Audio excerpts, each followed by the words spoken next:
कर्म करे किस्मत बने, जीवन का यह मर्म, प्राणी तेरे हाथ में, तेरा अपना कर्म, तेरा अपना।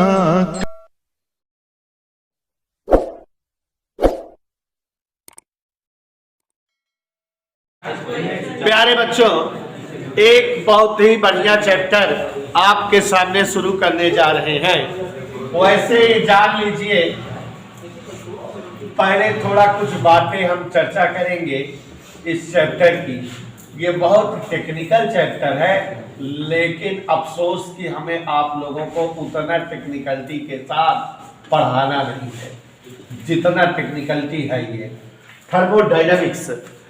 ध्यान से सुनिए बेटा, चैप्टर का नाम उष्मागतिकी, थर्मोडायनामिक्स। ऐसा है बच्चों, ये वास्तव में उष्मा का बहुत ही भौकाली, बहुत ही इंटरेस्टिंग, बहुत ही कॉम्पिटिटिव लेसन है। बीएससी क्लास में जब जाओगे आप तो इसकी पूरी एक किताब है, जो यहाँ पर आपको एक चैप्टर मिल रहा है। ठीक है, पूरी किताब है। स्क्वायर जी माने एक पूरा पेपर है 100 नंबर का बीएससी में, पार्ट 1 में, बीएससी पार्ट 1 में इस चैप्टर का एक पूरा पेपर है। और हम बीएससी वाले बच्चों को जो फिजिक्स पढ़ाते हैं पूरा डिटेल में जो है, पूरा 2 महीना चलता है ये पेपर। एक पेपर माने 2 महीने, माने जो आज आपको मैं 2 दिन में ख़त्म कर दूँ, बीएससी में 2 महीना लगेगा। तो अब आप समझ गए कि ये चैप्टर आगे की कक्षाओं के लिए बहुत इंपॉर्टेंट है। यहाँ बस केवल इंट्रोडक्शन होगा, चीज़ें सारी वही है, लेकिन थोड़ा थोड़ा जानकारी के लिए है। तो सबसे पहले मैं थोड़ी चीज़ें समझाऊंगा आपको। प्लीज़ बच्चों मुझे ध्यान दीजिएगा, मैं बहुत बढ़िया चीज़ बताऊंगा इस लेसन में। उष्मागतिकी। देखो बच्चों, अगर ये आपके सामने हमारे 2 हाथ दिखाई दे रहे हैं, दिखा?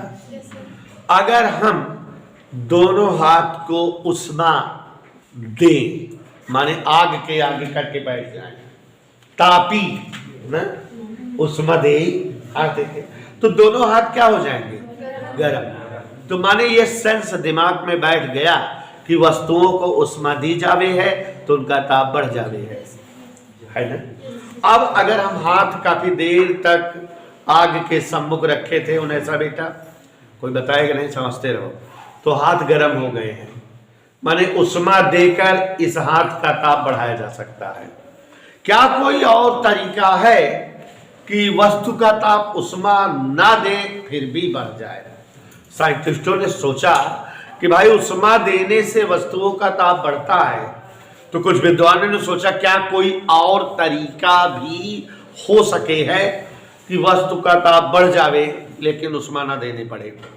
तो है, अगर आप यही दोनों हाथ एक दूसरे पर करके तेजी से रगड़ना शुरू करो, माने एक हाथ से दूसरे हाथ पर कार्य करना शुरू करो, कुछ देर तक कार्य करते रहोगे तो आपको अपने हाथ गर्म फील होंगे, महसूस हो जाएंगे, गर्म हो जाएंगे, है ना।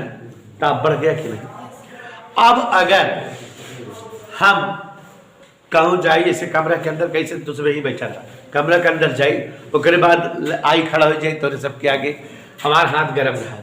अब कहीं बतावा हम हाथ गर्म है, हमारा कैसे गर्म करे हुई, हम रगड़ के गर्म करे ही कि आगे के आगे गर्म करे ही, माने हमने इसे उष्मा देकर इसका ताप बढ़ाया है या इस पर कार्य करके इसका ताप बढ़ाया है। आप कभी बता नहीं सकोगे कि सर जी ने किस विधि से अपने हाथ का टेम्परेचर बढ़ाया है। क्यों नहीं बता पाओगे? क्योंकि चाहे उष्मा दे के ताप बढ़ाया जाए, चाहे कार्य करके ताप बढ़ाया जाए, दोनों रीतियों से ताप समान तरीके से या समान भाव में, समान प्रकार से बढ़ता है।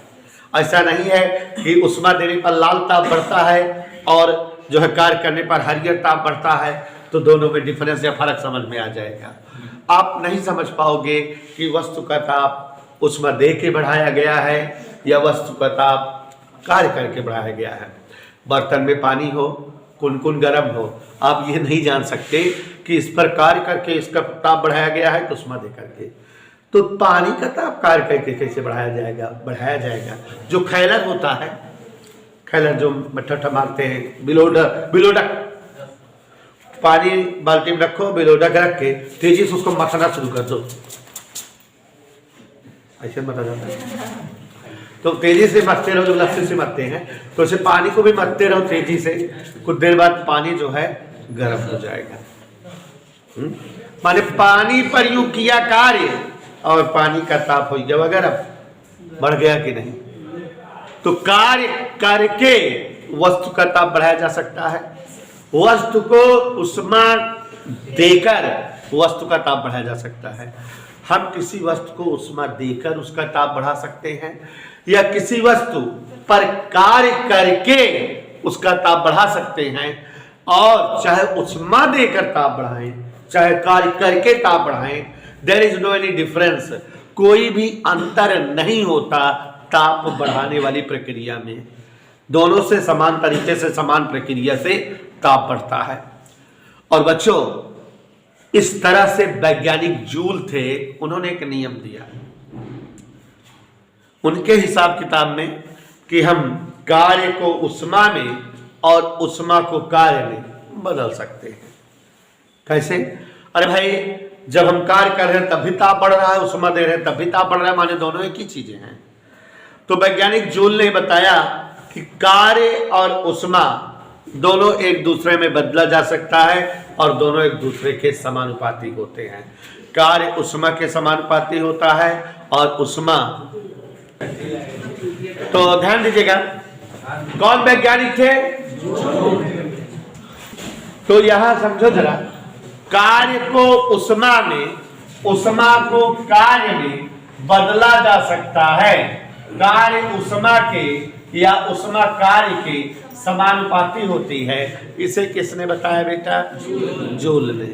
जूल के हिसाब से वस्तुओं पर किया गया कार्य W वस्तु को दी गई उष्मा के समानुपाती होता है।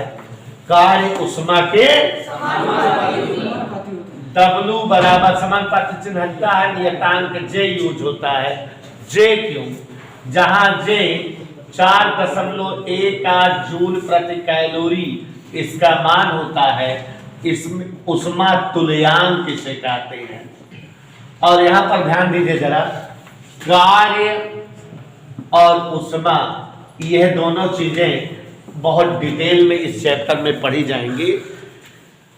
कैसे? आपको विश्वास नहीं होगा बेटा, भौतिक विज्ञान की एक ब्रांच बन गई है, शाखा। भौतिक विज्ञान की वह शाखा जिसके अंतर्गत कार्य का अध्ययन किया जाए, उष्मा का अध्ययन किया जाए, कार्य को उष्मा में या उष्मा को कार्य में बदलने का अध्ययन किया जाए, उसी शाखा को उष्मागतिकी, थर्मोडायनेमिक्स कहते हैं। Thermodynamics is a branch of physics in which we study about work and heat and their conversion between them। माने भौतिक विज्ञान की वह शाखा जिसके अंतर्गत कार्य का अध्ययन हो, उष्मा का अध्ययन हो, कार्य एवं उष्मा के पारस्परिक रूपांतरण का अध्ययन हो, उसी जो है भौतिकी को हम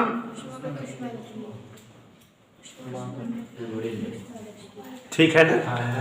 तो भौतिक विज्ञान की वह शाखा जिसके अंतर्गत कार्य और उष्मा तथा कार्य और उष्मा के पारस्परिक संबंधों का, कार्य को उष्मा में या उष्मा को कार्य में बदलने का अध्ययन किया जाए, उष्मागतिकी कहलाती है। और एक ऐसा निकाय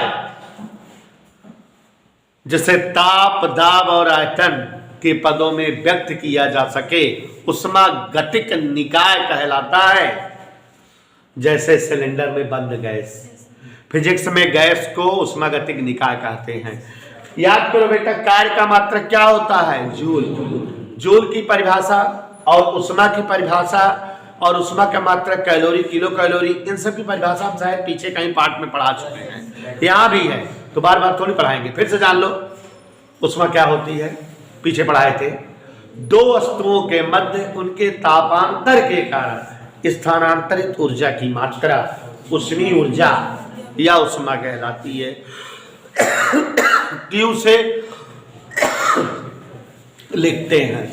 यही तो बताए हैं, दो वस्तुओं के मध्य उनके तापांतर के कारण स्थानांतरित ऊर्जा की मात्रा उष्मीय ऊर्जा या और इसे कैपिटल क्यू से व्यक्त करते हैं। उष्मा का मात्रक जूल होता है, लेकिन उष्मा का प्रचलित मात्रक कैलोरी है। 1 कैलोरी बराबर 4.18 जूल। परिभाषा 1 कैलोरी के पीछे पढ़ाए हुए हैं, याद नहीं होगा बच्चों, सुन लीजिए भाई मौर्य। 1 ग्राम जल के तापमान में 1 डिग्री सेंटीग्रेड की वृद्धि करने के लिए आवश्यक उष्मा की मात्रा 1 कैलोरी कहलाती है। पढ़ाए नहीं है? 1 ग्राम जल का तापमान अगर 1 डिग्री सेंटीग्रेड बढ़ाना हो तो आपको जितनी उष्मा चाहिए, जितनी उष्मा देने से 1 ग्राम जल का टेम्परेचर 1 डिग्री सेंटीग्रेड बढ़ जाए, वही 1 कैलोरी होता है। वैसे ही 1 किलोग्राम जल का तापमान 1 डिग्री सेंटीग्रेड बढ़ाने के लिए जितनी उष्मा चाहिए, उष्मा की वह मात्रा 1 किलो कैलोरी कहलाती है। ऐसे ही पढ़ाए थे प्रशांत सिंह कि 1/4.18 ग्राम जल का तापमान 1 डिग्री सेंटीग्रेड बढ़ाने के लिए आवश्यक उष्मा की मात्रा 1 जूल कहलाती है। और 1/4.18 किलोग्राम जल का तापमान में 1 डिग्री सेल्सियस की वृद्धि कराने हेतु आवश्यक उष्मा की मात्रा 1 किलो जूल कहलाती है। तो समझ में आया बेटा? यहाँ 3-4 परिभाषाएं हो गई। एक बार साजिद नाडिया वाला फिर से सुन लो। जूल का नियम, वैज्ञानिक जूल के अनुसार वस्तुओं पर किया गया कार्य वस्तुओं को दी गई उष्मा के समानुपाती होता है। कार्य सदैव उष्मा के W प्रोपोर्शनल W बराबर जहां जे उष्मा तुल्यांक है, जिसका मान 4.18 जूल प्रति क्या जूल प्रति कैलोरी। भौतिक विज्ञान की वह शाखा जिसके अंतर्गत उष्मा और कार्य तथा उनके पारस्परिक संबंधों का अध्ययन किया जाए, जिस निकाय को ताप दाब आयतन के पदों में व्यक्त कर सकें। फिर हमने उष्मा की परिभाषा, जूल की परिभाषा, कैलोरी की परिभाषा, किलो कैलोरी, किलो जूल, इन सब की परिभाषाएं पहले पढ़ाई हुई हैं, आपको बता दिया। आपको यहाँ बेटा मैं बताऊंगा कि उष्मागतिक निकाय कई प्रकार के होते हैं। समतापी प्रक्रम, समदाबी प्रक्रम, समायतनिक प्रक्रम, रुद्धोष्म प्रक्रम, विलगित निकाय, 5-6 प्रकार के प्रक्रम होते हैं। और आपको एक साइंटिस्ट से मिलवाऊंगा और आपको बताऊंगा उष्मागतिकी के कुछ नियम क्या है, उष्मागतिकी का प्रथम नियम क्या है, उष्मागतिकी की ऊर्जा क्या है। ये सारी चीज़ें आपको इस चैप्टर में मिलवाएंगे, पढ़ाएंगे और बताएंगे। उष्मागतिकी का प्रथम नियम इस चैप्टर में इम्पॉर्टेंट टॉपिक है। हमने जैसा कि बताया बेटा कि चैप्टर आगे की कक्षाओं के लिए बहुत महत्वपूर्ण है, लेकिन यहाँ थोड़े से है। उष्मागतिकी में कुल जो है 3 नियम पढ़ने को आपको मिलेंगे। उष्मागतिकी का शून्यांक नियम, उष्मागतिकी का प्रथम नियम और उष्मागतिकी का तृतीय नियम। तो जैसा कि स्क्वायर जी उष्मागतिकी के कई नियम पढ़ने को हमें कौन सा नियम बताने जा रहे हैं बेटा? शून्यांक नियम। अगर बेटा कोई चीज समझ लेते हो तो याद हो जाता है, दिवेश की नहीं। देखिए बड़ा सरल है। जैसे देखो 3 लोग हैं ए बी सी, कई लोग ए और बी के बीच जो रिश्ता हो वही अगर बी और सी के बीच वही रिश्ता हो। ध्यान से समझो, क्या वस्तु है? इन दोनों के बीच जो रिश्ता है वही रिश्ता बी और सी के बीच है। तो इसका मतलब ए और सी के बीच भी वही रिश्ता होगा कि नहीं? मतलब जैसे ए और बी भाई है, ए भाई है, ठीक है, बी और सी भी भाई है, तो पक्का पक्का ए और सी भी भाई होंगे कि नहीं? ये बात आई। तो वैसे ही जो है इस चैप्टर में मैं आपको सेटिंग बता रहा हूँ, याद हो जाना चाहिए कि यदि कोई 3 उष्मागतिक निकाय हो और यदि ए और बी तापी साम्य में हो, माने इनके ताप समान हो, तापी संतुलन में हो, और बी और सी भी उसी तापी साम्य में हो तो निश्चित तौर पर ए और सी भी उसी तापी साम्य होंगे या प्राप्त होंगे। शून्यांक नियम यही है, याद हो गया कि नहीं? यदि तीन उष्मागतिक निकाय ए बी सी हेतु ए और बी समान तापी साम्य हो, उसी तापी साम्य में बी और सी हो तो निश्चित तौर पर ए और सी भी उसी प्रकार के तापी साम्य में प्राप्त होंगे। ये उष्मागतिकी का शून्यांक नियम है, याद हो गया कि नहीं? कठिन तो नहीं है। उसके बाद उष्मागतिकी का प्रथम पहला नियम क्या है? देखो बेटा, अगर कोई उष्मागतिक निकाय हो तो अभी आपको बताया उष्मागतिक निकाय मतलब सिलेंडर में बंद गैस। जैसे ये कोई बर्तन है सिलेंडर, इसमें गैस भरी है, ऊपर पिस्टन लगाए के क्या दबाए बाहर न जाए, ढक्कन लगाए। ये क्या है? इसमें क्या भरी है? तो अब अगर इस बंद सिलेंडर को नीचे से उष्मा दो, भट्टी पर रख दे, नीचे से उष्मा दो तो उष्मा किसको मिलेगी? गैस को, बर्तन से गैस को। जब गैस उष्मा पाती है, निकाय उष्मा पाती है, तो ये उष्मा को दो तरीके से खर्च करती है। कुछ उष्मा खा लेती है, अपना ताप बढ़ाती है, मटार, और शेष उष्मा से काम करती है, माने जो आगे ढक्कन उसको धक्का मारती को खुल जाए, ऊपर सरका देगी। ठीक, जैसे अगर अभी आपको 100 रुपया दें कि बेटा चौक पे जाओ, एक रामलाल खड़े हैं उनको दे आओ, तो आप इस 100 रुपए को दो तरीके से खर्च करोगे। यहाँ से चौक तक जाने में कुछ खर्च कर दोगे अपने ऊपर कि नहीं? रिक्शा भाड़ा में खर्च कर दिए 10 रुपये, 5 रुपये फुल्की खा ले, अपने ऊपर खर्च कर दिया। जितना बचे वो है रामलाल मिलिए, है ना? 50 उनका भी लिखना है, तो दिया गया पैसा कई रुपयों में खर्च हो गया आपके ऊपर और आपके द्वारा किए गए कार्य के रूप में। वैसे अगर किसी उष्मागतिक निकाय को हम उष्मा देते हैं तो किसी उष्मागतिक निकाय को दी गई उष्मा कई रूपों में खर्च होती बेटा? 2 रूपों में।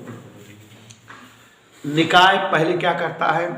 अपना ताप बढ़ाता है, माने आंतरिक ऊर्जा की वृद्धि, उसकी खुद की ऊर्जा बढ़ती है, और फिर जो है निकाय द्वारा कार्य किया जाता है।